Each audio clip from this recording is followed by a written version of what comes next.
Shalom, selamat pagi Bapak Ibu, Saudara-saudari yang dikasihi Tuhan. Sebelum kita membaca dan merenungkan firman Tuhan, mari kita berdoa. Bapa di sorga, dalam nama Tuhan Yesus Kristus, kami bersyukur atas cinta kasih-Mu. Kami ada sampai saat ini, itu semua karena anugerah-Mu.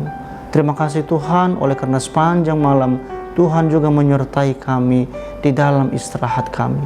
Saat ini kami mau membaca dan merenungkan firman-Mu. Kami mohon biarlah kuasa Roh Kudus-Mu senantiasa memampukan kami untuk boleh memahami dan terlebih untuk dapat melakukan kebenaran firman-Mu ini di dalam segenap kehidupan kami.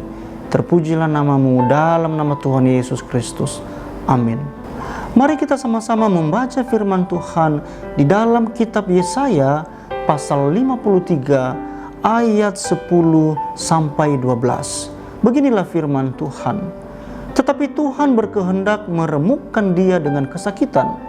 Apabila ia menyerahkan dirinya sebagai korban penebus salah, ia akan melihat keturunannya, umurnya akan lanjut, dan kehendak Tuhan akan terlaksana olehnya. Sesudah kesusahan jiwanya, ia akan melihat terang dan menjadi puas. Dan hambaku itu sebagai orang benar akan membenarkan banyak orang oleh hikmatnya, dan kejahatan mereka dia pikul. Sebab itu aku akan membagikan kepadanya orang-orang besar sebagai rampasan, dan ia akan memperoleh orang-orang kuat sebagai jarahan, yaitu sebagai ganti karena ia telah menyerahkan nyawanya ke dalam maut. Dan karena ia terhitung di antara pemberontak-pemberontak, sekalipun ia menanggung dosa banyak orang dan berdoa untuk pemberontak-pemberontak. Bapak, Ibu, dan Saudara yang dikasihi Tuhan, hari ini kita akan merenungkan firman Tuhan dengan tema kemuliaan di balik penderitaan. Umumnya, semua orang akan menolak penderitaan. Ada pandangan negatif tentang orang yang menderita, yaitu karena mereka dianggap tidak memiliki harapan hidup, bernasib buruk, dan sedang dihukum oleh Tuhan. Pandangan lainnya juga mengatakan bahwa penderitaan adalah jalan untuk membuktikan kesetiaan pada Tuhan. Artinya, mereka yang setia menderita sampai akhir akan mendapatkan kemuliaan. Firman Tuhan hari ini berisi tentang hambanya yang menderita kesengsaraan. Namun kesengsaraan itu bukan akibat perbuatannya. Ia menderita atas kehendak Allah. Ia dihina, dihindari, dipukul, ditikam, diremukkan, dan dianiaya oleh orang-orang. Semua penderitaan yang dipikul adalah bukti ketaatan dan kesetiaannya kepada Allah.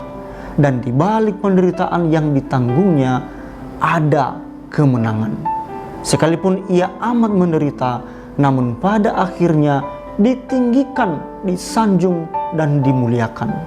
Bapak, Ibu, dan saudara-saudari yang dikasihi Tuhan, sangat disayangkan apabila orang tidak percaya akan kemuliaan di balik penderitaan.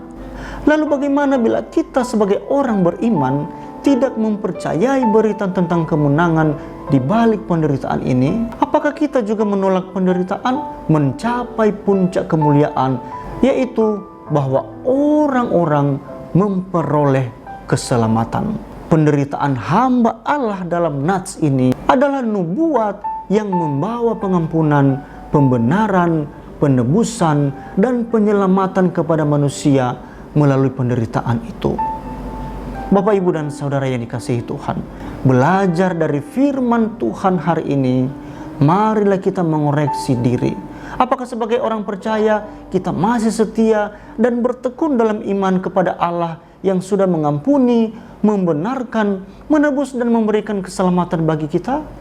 Apakah kita bersedia menjalani penderitaan karena iman dan sabar menanggungnya sampai memperoleh kemenangan?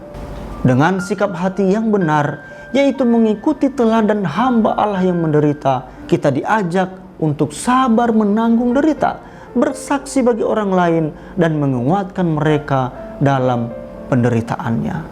Mari kita berdoa. Tuhan, kami sungguh bersyukur oleh karena Engkau telah memberikan kami keselamatan.